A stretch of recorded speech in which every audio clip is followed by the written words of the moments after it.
अस्सलाम वालेकुम। आज सनीचर 12 सितंबर सन 2020।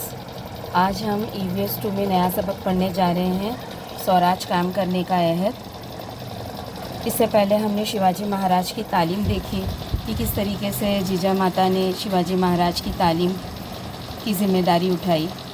अब रायरेश्वर का मंदिर। रायरेश्वर का ये मंदिर पूना के जुनूब मगरिब में बड़ी सुहानी जगह पर वाक़ है। सन 1645 में वहाँ एक गैर मामूली वाक़या पेश आया।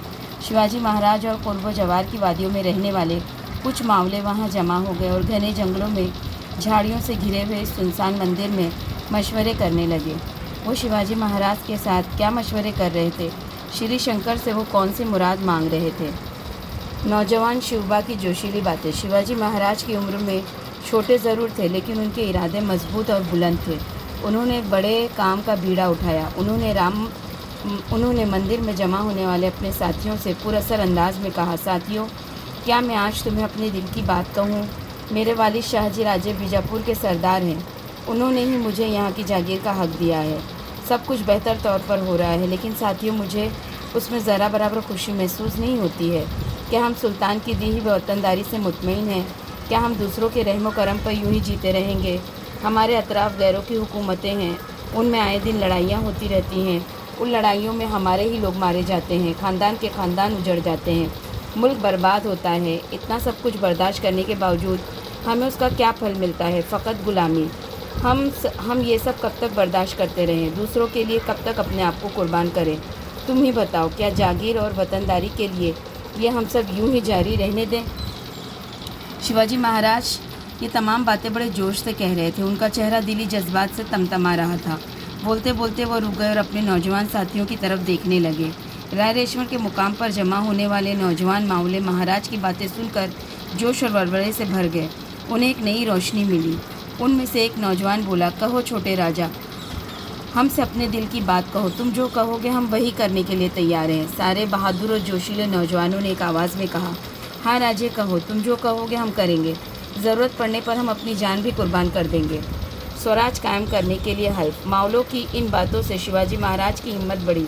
मावलों की जानिब से देखते हुए शिवाजी महाराज ने पुरमुसरत लहजे में कहा, साथियों, हमारी मंजिल तय हो गई है। अपने मकसद को हासिल करने के लिए हमें सख्त कोशिश करनी होगी।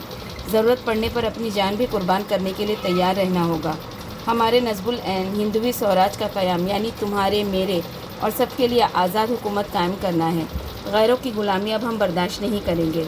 आओ हम इस मंदिर में रायरेश्वर को गवाह मानकर अहद करें कि स्वराज के क़याम के लिए हम अपना सब कुछ निछावर कर देंगे। सारा मंदिर शिवाजी महाराज की आवाज़ से गूंज उठा।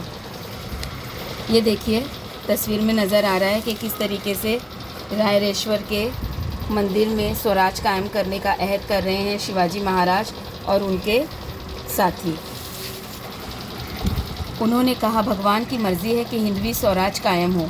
आखिर में शिवाजी महाराज ने पूरे अज़्म से कहा, आओ हम भगवान की मर्ज़ी को पूरा करें। सारे मावले स्वराज के क़याम की कसम खाकर मंदिर से बाहर निकले। शिवाजी महाराज की छाती फ़ख्र से फूल गई। पूना आते ही वो फ़ौरन लाल महल में मातोश्री जीजा माता की खिदमत में पहुँचे और सारी बातें जीजा बाई से कह सुनाई। ये बातें सुनकर उनकी वालिदा को बड़ी खुशी हुई और उन्हें ये यकीन हो गया कि उनका बाल राजे उनकी दिली तमन्ना पूरी करेगा। मावल की वादियों में जमा होना। शिवाजी महाराज अपने मकसद की तकमील में लग गए। अपने साथियों को लेकर वो घुड़दौड़, तलवारबाजी, पहाड़ों में करीबी रास्ते और घाटियों में खुफिया रास्ते तलाश करने में मसरूफ़ हो गए। शिवाजी महाराज ने मावले नौजवान का दिल जीत लिया। मावले नौजवान में शिवाजी महाराज और मकबूल हो गए। उन्होंने तय कर लिया कि वो शिवाजी महाराज के लिए जिएंगे और शिवाजी महाराज के लिए ही मरेंगे। शिवाजी महाराज का जोशो खरोश समंदर में उठती हुई मौजों की मानिंद बढ़ गया। उन्होंने अपने साथियों के साथ पूना की तरफ अतराफ़ के सारे किलों का बग़ौर मुआयना किया। खुफिया रास्तों, सुरंगों, तहखानों, गोला बारूद, हथियार और दुश्मन के फ़ौजों के ठिकानों की तफसीली मालूमात हासिल की। मावल इलाके के दोस्त। 12 मावल इलाके में जगह जगह देशमुख अपने वतनदारी संभाले बैठे थे। उन्हें अपनी वतनदारी का बड़ा लालच था। वो वतनदारी के लिए आपस में लड़ा करते थे। इन लड़ाइयों में मराठों की ताकत फजूल ज़ाय हो रही है, उसका शिवाजी महाराज को शदीद एहसास था। उन्होंने उस पर रोक लगाने का तहिया किया और देशमुख के गाँव जाते और उनसे मिलते और उनके दिलों में स्वराज के मकसद को उजागर करते। बड़ी मोहब्बत और शफ़क़त से उन्होंने देशमुखों को अपना हमख़याल बना लिया। कुछ लोगों ने ज़बरदस्त मुखालिफत की, लेकिन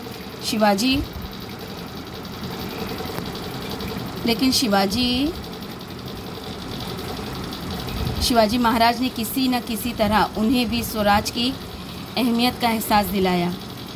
मराठों के आपसी झगड़ों को ख़त्म किया। हर कोई उनका एहसान मानने लगा। मावल घाटी के झुंझार राव, मरल, हैबत राव शर्मिलकर, बाजी पासलकर, विठूजी शतुले जी